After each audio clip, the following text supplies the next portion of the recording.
Pour construire n'importe quelle structure sous-marine, il faut recourir à une grande ingénierie. Les fondations d'un grand pont enjambant un fleuve ou une baie sont ancrées sous l'eau.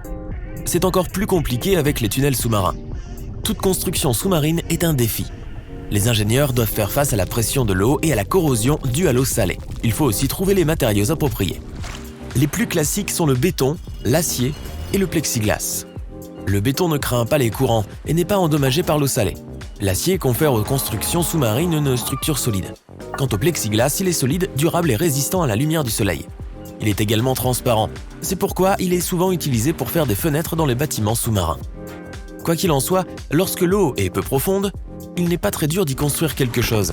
Les constructeurs créent d'abord une fondation temporaire, puis installent plusieurs piliers par-dessus afin de soutenir la structure. Mais lorsque l'eau est profonde, il faut utiliser d'autres méthodes. Selon celle choisie, l'eau est soit extraite, soit détournée pendant le processus de construction.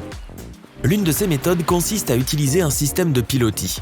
Il s'agit de longues colonnes fines, principalement faites d'acier. Mais leur intérieur est creux. À l'aide d'un énorme marteau, les pilotis sont enfoncés au fond de l'eau, comme on enfoncerait des clous dans une planche. Ensuite, ces colonnes d'acier sont remplies de béton grâce à un tube spécial. Le béton déplace l'eau qui se trouvait à l'intérieur. Ce matériau a la capacité de se solidifier même lorsqu'il est entouré d'eau. C'est ainsi que les pilotis finissent par devenir des fondations très stables pour les constructions sous-marines. Cette technique est un moyen très rentable pour construire quelque chose qui doit rester en place car ces piliers empêcheront la structure d'être déplacée par le courant. Les batards d'eau représentent une autre solution pour construire des structures sous-marines. Ils sont temporaires et permettent aux ouvriers d'avoir un espace sec pour travailler. L'eau est pompée hors de cette enceinte et cela fonctionne comme un barrage. Un batard d'eau ressemble à une immense fosse, dont les parois élevées sont entourées d'eau. Ils sont faits de pierre, d'acier et même de terre. Ces constructions peuvent être installées rapidement et retirées encore plus rapidement, mais leur mise en place reste compliquée pour les ingénieurs, car ils doivent s'assurer que la structure ne sera pas inondée et ne s'effondrera pas. La façon la plus simple de construire un batard d'eau est d'empiler des sacs de terre. Mais dans ce cas, les ouvriers doivent quand même consolider cette structure afin de la protéger des dommages causés par l'eau. Une fois que le batard d'eau est prêt, des pompes extraient l'eau située à l'intérieur. Il est parfois trop coûteux de construire un batard d'eau suffisamment profond et solide. Les constructeurs utilisent alors des pompes puissantes qui évacuent l'eau au fur et à mesure qu'elle s'infiltre à travers les parois. Un batard d'eau peut céder, mais ce processus est lent et prévisible. C'est pourquoi sur un tel chantier, il y a toujours des pompes de secours qui peuvent fonctionner à plein régime en cas d'urgence afin de maintenir l'eau à l'écart, le temps de faire évacuer les ouvriers. Les batards d'eau sont généralement utilisés lors de la construction de barrages et de ponts. Mais lorsqu'un grand navire doit être réparé, les ingénieurs y ont également recours. Les grands bateaux étant trop massifs pour être sortis sur la terre ferme, un batard d'eau forme une parfaite cale sèche. Le navire est ainsi isolé de l'eau et les mécaniciens peuvent le réparer là où il se trouve. Lorsqu'un bateau de croisière doit être agrandi, les ingénieurs construisent un batard d'eau autour. Puis ils pompent l'eau à l'intérieur, le mettant ainsi à sec. Le navire est alors coupé en deux et le travail d'allongement commence. Il y a plusieurs types de batards d'eau. Contreventés, cellulaires, remplis de roches ou faits de terre.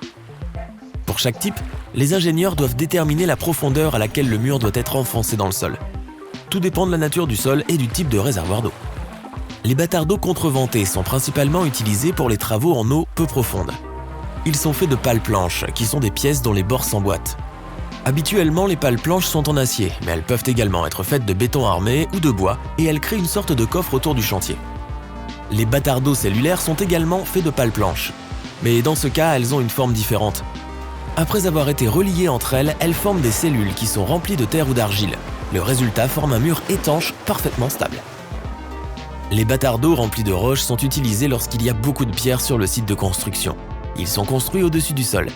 Cela empêche l'eau de s'infiltrer dans le batard d'eau et les roches servent de renfort. Les batards d'eau en terre sont construits dans les zones où la profondeur de l'eau est inférieure à 3 mètres. Ils sont créés à partir de ce qui se trouve à portée de main, argile, sable ou terre. Il existe aussi des batards d'eau à parois simples ou doubles. Le premier type est utilisé lorsque la superficie de la construction n'est pas importante et que la profondeur est supérieure à 6 mètres. Ces batards d'eau servent généralement à la construction de ponts. Des piliers ou des plaques de bois sont placés dans le fond de l'eau. Après, des plaques de fer ou d'acier sont ajoutées à l'intérieur. Les ouvriers placent ensuite des sacs de sable de chaque côté du mur. L'eau est enfin pompée et le batard d'eau est prêt. Les bâtards d'eau à double paroi sont utilisés pour les chantiers plus importants ou lorsque l'eau est très profonde. De tels chantiers nécessitent des supports plus résistants. Ces bâtards d'eau possèdent 2 parois, ce qui leur confère une meilleure stabilité. 2 murs sont plantés dans le fond de l'eau à une certaine distance l'un de l'autre. Plus l'eau est profonde, plus l'espace est grand. Ils sont ensuite reliés l'un à l'autre. Ensuite, cet espace est rempli de terre. Les bâtards d'eau coûtent cher. Cela signifie que si l'on en utilise un pour un projet, il n'y a pas d'autre option. Mais c'est la meilleure façon de construire des barrages permanents. Lorsque le barrage Hoover a été construit, plusieurs bâtards d'eau ont été mis en place pour détorner le fleuve Colorado.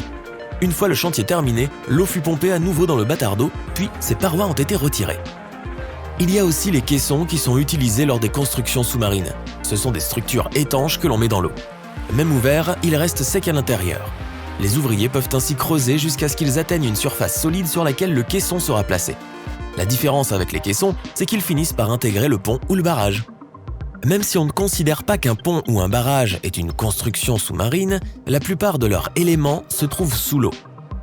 Par exemple, un grand pont ne pourrait pas supporter son propre poids sans ses piliers de soutien sous-marin. Il existe plusieurs types de caissons, ouverts, pneumatiques et coffrets. Les caissons ouverts n'ont pas de fond. Il s'agit en fait de parois verticales qui permettent aux constructeurs de creuser à leur base. Les caissons pneumatiques empêchent l'eau de s'infiltrer en utilisant de l'air comprimé. Cela permet de maintenir une pression égale à l'intérieur et à l'extérieur. Lorsque les ouvriers creusent, la boue est envoyée vers le haut grâce à un tube spécial. Lorsque le caisson atteint la roche, les ouvriers le remplissent de béton. Contrairement aux autres, les caissons de type coffre ont un fond et les ouvriers les posent sur une fondation construite à l'avance. Lors de la construction du pont de Brooklyn, les ingénieurs ont utilisé 2 caissons massifs grâce auxquels ils ont atteint la roche-mère et créé les fondations des tours du pont. Il y a aussi la construction hors site. Dans ce cas, les éléments sont non seulement construits, mais aussi assemblés en dehors du chantier. Les ingénieurs ont alors recours à la construction dite modulaire. Différents modules produits en usine sont livrés sur un site où ils sont assemblés comme une sorte de Lego géant.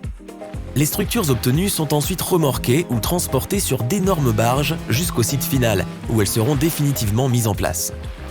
Certaines coulent sous leur propre poids, mais d'autres ne peuvent atteindre le fond de la mer qu'après avoir été lestées. Cette méthode de construction est très coûteuse, mais elle reste beaucoup plus rentable que tout construire directement sous l'eau, ce qui nécessite des ingénieurs qualifiés et des outils spéciaux, sans compter les risques. Et qu'en est-il des tunnels sous-marins? Comment sont-ils construits? Les tunnels modernes sont généralement construits à l'aide d'énormes fourreuses, qu'on surnomme des tops. Quoique de telles machines aient un prix exorbitant, plusieurs millions de dollars, il leur faut peu de temps pour créer un long tunnel. La foreuse avance très lentement. Elle est dotée d'un plateau circulaire équipé de fraises à disque rotatif. Elles peuvent ainsi facilement ronger la roche solide. Celle-ci se retrouve ensuite sur un tapis roulant, puis un autre mécanisme l'utilise pour construire le revêtement du tunnel dans le sillage de la top. La top ne se contente donc pas de creuser un tunnel, elle en renforce également les parois. 11 énormes tops ont ainsi été utilisés pour creuser le tunnel sous la Manche, long de 50 km, en seulement 3 ans. La tranchée couverte est une autre méthode, utilisée pour créer un tunnel sous-marin. Tout d'abord, les ouvriers creusent une tranchée dans le fond de l'océan ou dans le lit de la rivière. Puis ils y placent des tubes en béton ou en acier, fabriqués à l'avance. Après avoir recouvert ces tubes d'une espèce couche de roche, les différentes sections sont reliées entre elles et il ne reste plus qu'à pomper l'eau en dehors. C'est ainsi que le tunnel Ted Williams, qui relie l'aéroport de Logan au sud de Boston, a été construit. Il a nécessité 12 énormes tubes d'acier de près de 100 mètres chacun qui contenaient des routes déjà préconstruites.